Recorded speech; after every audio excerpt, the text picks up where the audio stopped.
Welcome to Bridge the Gap with hosts Josh and Lucas, a podcast dedicated to informing, educating, and influencing the future of housing and services for seniors, powered by Markentum. If you enjoy listening to Bridge the Gap, we have a special offer for you. Josh and Lucas will be recording live from Interface Seniors Housing Northeast in Philadelphia on November 13th. Podcast listeners are invited to use promo code BTG and receive 15% off. Don't miss this opportunity to learn, network, and see firsthand a recording of the Senior Living Podcast. You're listening to part one of a two-part series with Gene Makesh. So welcome to Bridge the Gap on a really exciting episode today with Josh, Lucas, and our esteemed guest, Gene Makesh. Welcome, Gene. Thank you, Lucas. Thanks for having me. So we have a lot to talk about today because we are at Gene's brainchild experiment that has turned reality, amazing concept for senior living. And we are in Ohio, Chagrin Falls today, recording live from your building, and this is a really, really exciting experience. So Josh, tell us, are you excited? What's going on? Of course I'm excited. I'm with Gene, I'm with Lucas, so naturally I'm excited here at the Lantern. I'll tell you, as an operator in the industry, as a student of the industry, I've been able to read about and hear about what Gene has been doing here for the last several years. So pinching myself today, I got to spend like the whole day with Gene, picking his brain, hearing his story, hearing his passion. You're going to hear about it today. But this is awesome. This is the flagship. This is the mothership of where it kind of all began. So just to let our listeners in, we've spent the past probably several hours with Gene and his staff, and they have literally rolled out the red carpet for us. And the hospitality has been really unmatched by any other experience that we've had. And I mean, it's just the truth. And so, Gene, we've been following you a while. You've been in major media outlets. You've done TEDx talks. You've been on CNN. You've traveled the globe talking about your concept. But you're also a really down-to-earth guy and very humble. But you're a leader in the space. And so, I think help our listeners get to know Gene a little bit better as we walk through a couple of topics that are going to just pull back the curtain a little bit and talk about your vision of why, your vision of design, your vision on how it impacts our seniors and our elders and dementia. And I think that it's going to be a really exciting experience. So Gene, give us a little bit of introduction into yourself and tell us why. Thank you so much, Lucas. Josh, you guys are super gracious. Thank you again for having me. Why? Why not? I always ask this question to myself, if I don't, who else will? A couple of years ago, I'm a runner. When I travel, I run. When I was running the streets of Chicago, I love to run by the lake. And I was exhausted, tired. I stopped running, just looked up and looked at those trees, beautiful trees, and took my breath away. And I said to myself, who planted these trees? Who planted these trees? Did they even know that one day it would grow up this tall and offer shade to someone like me? That's when I realized that it's important for us to start planting trees that you never get to see. I asked the question over and over to myself, why?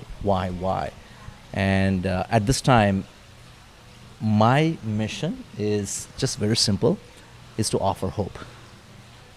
Hope to my elderly clients, hope to people that work with elderly, hope to my peers, hope to the industry.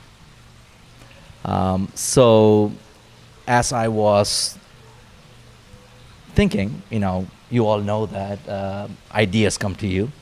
One of the things I realized early on in my life is that anything that I do has to be relevant. What I mean by relevance is not relevant to me, relevant to the people that I create space or I design a space. You and I, when we build a home or we design a space, we make it relevant to our needs. And I just felt very compelled that it's important for me to create a space that I thought would be extremely relevant to my clients. And the best way for me to go about doing is to depend on my clients. I mean, I'm living my life with people that are a lot more mature, a lot more smarter, with a lot more years of experience, a lot of wisdom, and they are my best resource. And I started listening to them and really trying to understand what made them happy, what brought joy to them. There's a difference between happiness and joy. When you have joy, you're at peace. You feel fulfilled, and that was a trigger in my life that pretty much propelled my thought process, and started laying the footwork that I needed to pursue the things that I believed in. So I love it, Gene. We want to let the audience in a little bit on what we got to talk with you about today when we first met in the beautiful farmhouse, which has, we don't even have time to tell our audience the great story behind the farmhouse and this land that this sits on. But tell us a little bit. I mean, you weren't always in senior living. You know, what point of your life and career did you kind of make that transition and kind of tie that into your why? Well, I was in my previous work life. I was employed with a very large firm, a very successful firm, and at one point I was managing the compliance part of the rehab side of the business for this particular firm. I had about 120 nursing homes over 12 states.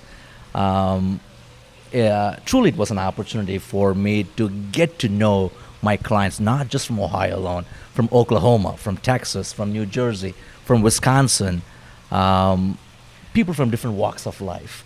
And I just realized that as we get older, all we are seeking is for someone to listen to us. All we are seeking is we have some form of companionship or friendship. I felt at that time that it was missing in our industry. Maybe missing is not the right word. I think as a caregiver, as a provider, I thought we could offer more for our clients. So that with that mindset, I was a lot younger. When you're young, I think people say you're foolish too. Maybe I was. And I said, I'm going to change the world. I'm going to change the industry like any 20-year-old will do. And I set on that mission. I set on the path. And so I felt that I need to create a space that would be very relevant for my clients. After I created the space, after I designed, after I constructed, I've been in the industry for a while, for about, I want to say at least for 6 to 7 years, and I really thought that I knew a lot. I engaged with vice presidents, CEOs, senior VPs, elderly clients from different walks of life. But when I started getting down on the floor and when I started engaging with my clients, that's when I realized I didn't know anything about the business. I didn't know anything about the elderly. I didn't know what the needs are, what their preferences, what they desired. Essentially, I became a student, and they started teaching me. And everything that you see today that I have designed and I've built is purely based on their feedback, what they told me, what they expressed to me. It was everything, every design that we have currently is around their desire. Interesting. So take us back to that moment where Gene said, you know what, I really think that I want to build out my own platform and I want to launch the Lantern Group, so to speak. And so kind of walk us through that thought process. What was that moment where you really envisioned it and saw it, even though it may have been a little unclear? Well, like any youngster, I wanted to be the most powerful CEO, a very successful CEO, well respected in Wall Street. But I do want to share an experience that I had. I love techno. And it was my kind of music when I was growing up. And techno was not people were not too fond of techno. Techno had its own associated, lifestyle. But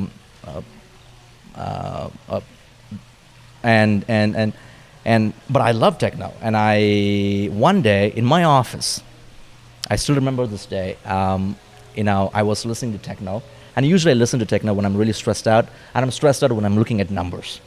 And I had the door closed, and I was listening to techno music, and I heard a very gentle knock on my door, and right away I turned the music down. I didn't want anyone to know that I listened to techno, because techno is associated with drugs and partying and doing crazy stuff, which I never did any of that. I just loved the music. And there was Eunice. Absolutely beautiful woman. She every single day she just looked prim and prop. She just looked perfect. She looked at me and she said, "Gene, what is it you're listening to?" I'm being very apologetic. She says, "Wait a second, no, I love that music. Why don't you play it on the PA system?" I said, "Eunice, I can't do that." No. So and she said she said, "You got to play it." And she made me play it the following day, and I was really surprised. Many of my elderly clients, especially women, they just loved it. They just loved it. And I started thinking about, okay, there's a disconnect here. And the more I started thinking about it, I felt it was all about me reminding them of being young, feeling young, being vibrant, full of energy. And I think that really changed everything for me. That was a moment, a transition point. And so one of the things that we've enjoyed today are the brilliant stories that you have based on your experience of you really like to get your hands dirty, so to speak. You don't just have an idea and then pass that off to somebody else to execute. You seem, based on our conversations, that you really dive in and you want to learn it, the failures and the successes. And I think that's one of the things that's apparent as any leader, any strong leader, is that they're very open about the things that they failed on, because it wasn't really a failure. It was an opportunity to learn something new. And so I think one of the things that you're best known for is the brilliance in your design aspects of how you lay out your communities. Talk to us about some of the stories and the things that you learned along the way that got you to the point of thinking like this main street that we're sitting on right now. I encourage our listeners to go onto YouTube to watch this later if you're listening on your podcast player. What are some of the stories that led you into coming up with these concepts and ideas? I had a client called Norma.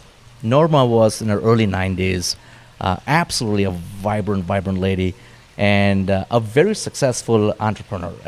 She told me at one point she owned like 3 or 4 jets, and she was into fast cars. And she's been a client of mine for almost 2 years then. And I didn't know anything about Alzheimer's or dementia at that time. And every single evening around 5 o'clock, she would stand by the front door wanting to go home. And the first this was again in 2005. Okay. The first few evenings, I would try to reason out with her. I would ask her why she wants to go home, and she would tell me that she wants to go home because it's time for her kids to get off the bus, and she needs to be there to prepare food. And I would try to reason out with her, in a very nice, kind, polite way, and it didn't work at all. And at that time, I said, I need to do something for Norma, because she wanted to go home, and if she's not able to go home, that becomes a trigger for other dysfunctional expressions we call behaviors. And I just felt that if there's a way I can help Norma, I need to understand. And that's when I realized that it is so important for us as providers. We need to dive into their world, really find out where they are. Back then I didn't know much about Alzheimer's, and Norma kind of motivated me to look into Alzheimer's and other forms of dementia. What I realized after extensive research is, as the client, as they go through different stages of Alzheimer's disease, they revert back to their early childhood days. There are about 7 stages that we know of, and each stage is tied to a cognitive age. And essentially, at that given time, Norma was at stage 4, and she was very similar to a 10-year-old. Her thinking, her thought process, the way she engaged. And so that's when I realized that, okay, we need that the program, anything that we design, has to remind them of their time frame that they can relate to. If there's a way I could remove as many conflicts from the environment as possible, maybe there's a chance for me to engage with Norma meaningfully. And that was one of the factors that really pushed me into understanding and learning about what is relevant for Norma, what would be relevant for my other clients. So switch gears here just a little bit, because when we were kind of talking about your background, your history, and then we started talking about some of the design features, there was a couple of themes that seemed to guide that. And I think I myself, I've just known Gene and the Lantern as memory care, but there's a lot more than memory care here. And you talked to us a little bit from programmatic standpoint about the assisted living and memory care, and you talked about a couple of programs you guys do here. I think one of them was Jive. Help me with the other one. Swayus. So, and then I also want to hear you touch on something that I thought was really fascinating, which was person-centered care, and your kind of opinion on that, and what you guys focus on here instead of the term person-centered care. Personality. So go back and tell us a little bit about the programs, how you divide up the assisted living and memory care, and then work us into that not person-centered care model and explain that to our audience. Absolutely. So essentially, what the latest studies reveals or revealed at this, so far is only 9% of Americans don't have the risk to develop Alzheimer's disease. Only 9%. If one has a single copy of ApoE4, it's the risk for having Alzheimer's or getting Alzheimer's is anywhere between 30 to 50%. If one has 2 copies, the risk goes up to anywhere between 50 to 90%. Now, with that kind of statistics, we as a caregiver, as a care provider, I just felt that we got to find a way to help the 91%. Mm-hmm. What is that we as a provider can do? We know that at some point, there's going to be a tremendous amount of need to deliver, good treatment, good care and treatment. I was listening to another speaker the other day, and she was telling the audience that she asked a very open-ended question. She asked, "Who wants to live up to 90?" And pretty much everyone in the audience raised their hands. And she very politely said, "Well, if you live up to 90, there's a very good chance either you will have Alzheimer's disease or you will be caring for one." So that is the real truth that we have. So as a caregiver, as a provider, what is that we should do? What is our moral responsibility? So I just felt that it is important for us to have the assisted living component and also the memory care component. We are known for memory care, but our memory care is only 30% of our business. 70% is AL. There's something called as cognitive reserve.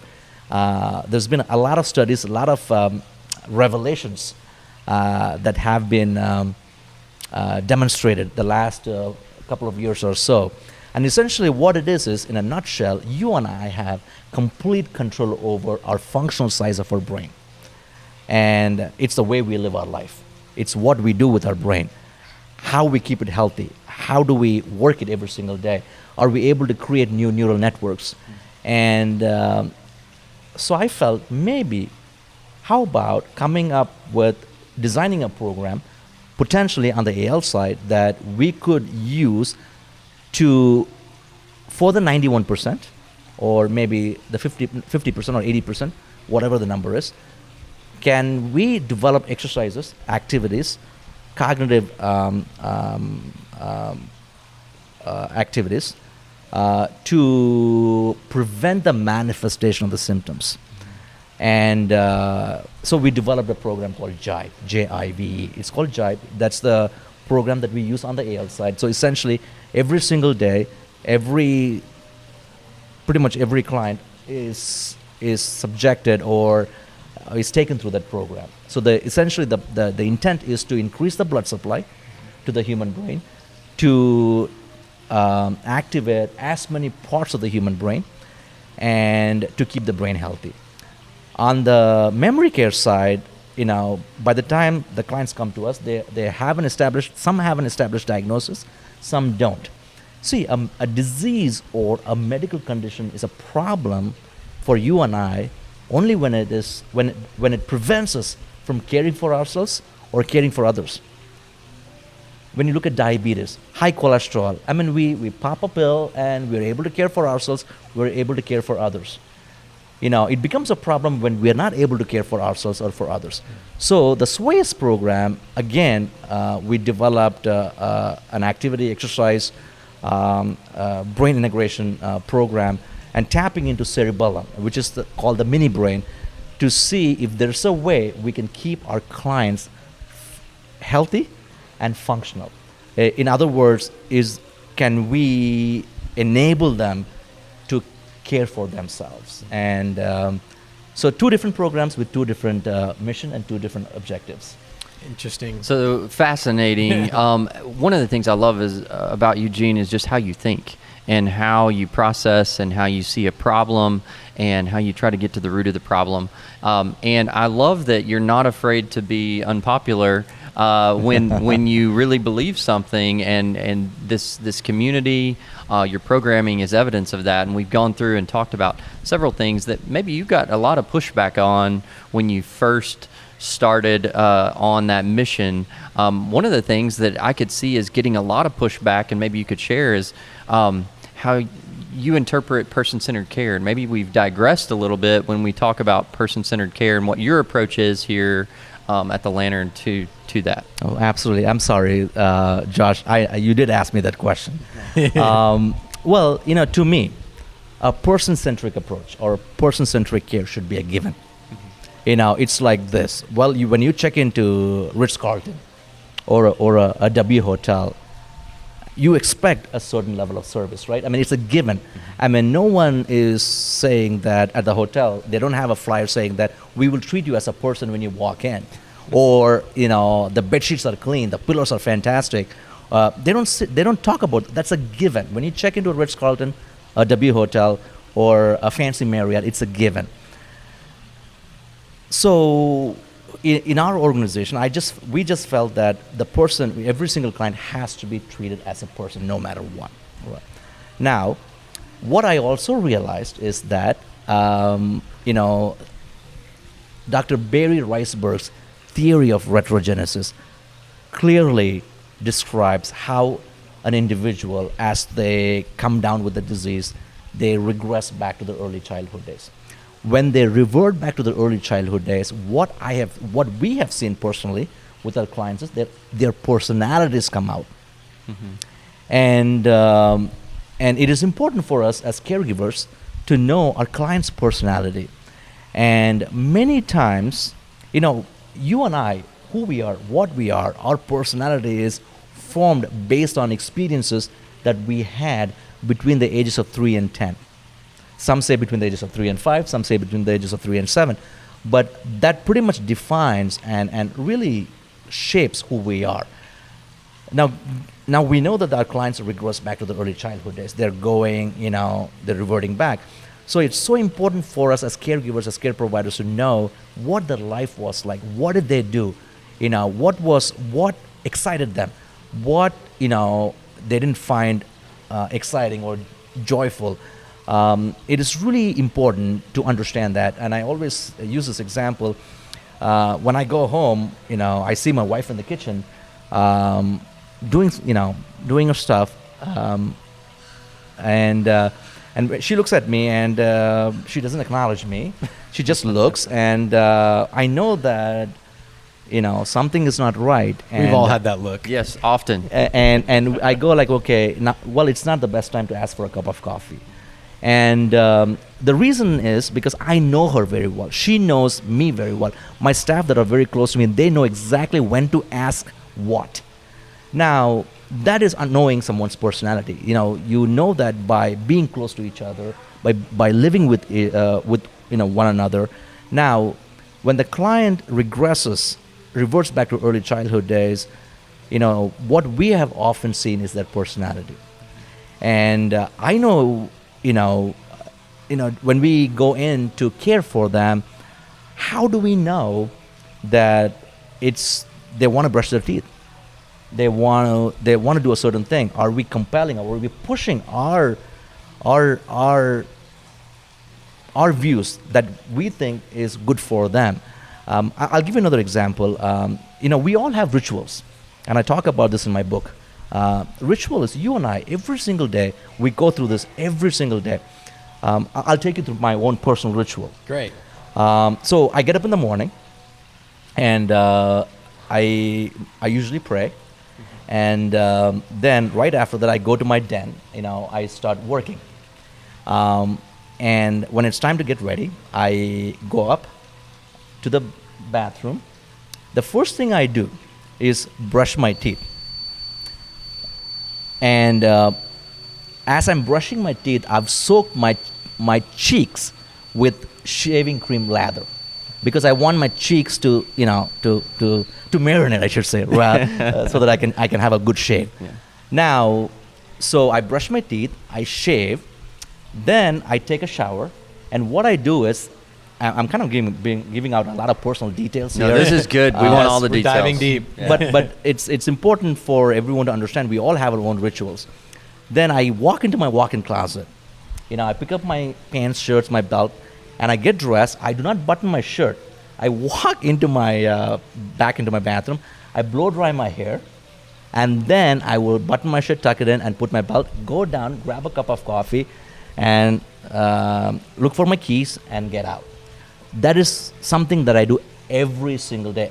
Every one of us, we do that every single day. Okay? Now, if I'm a patient and someone is caring for me, and they come up to me and say, you know what, Mr. Makesh, it's time to get ready. I want you, let's brush your teeth. And if they give me a brush on bedside, or try to get me dressed on bedside, what am I going to do? It's going to be some pushback. I'm not going to cooperate. That's right. When I don't cooperate, Mr. Gene is not cooperative. He's a very difficult client. And when we as caregivers, when you start pushing and pushing and pushing, and I'm going to push back, ultimately I end up, they end up giving me a psychotropic drug to calm me down. So how much do we know about our clients?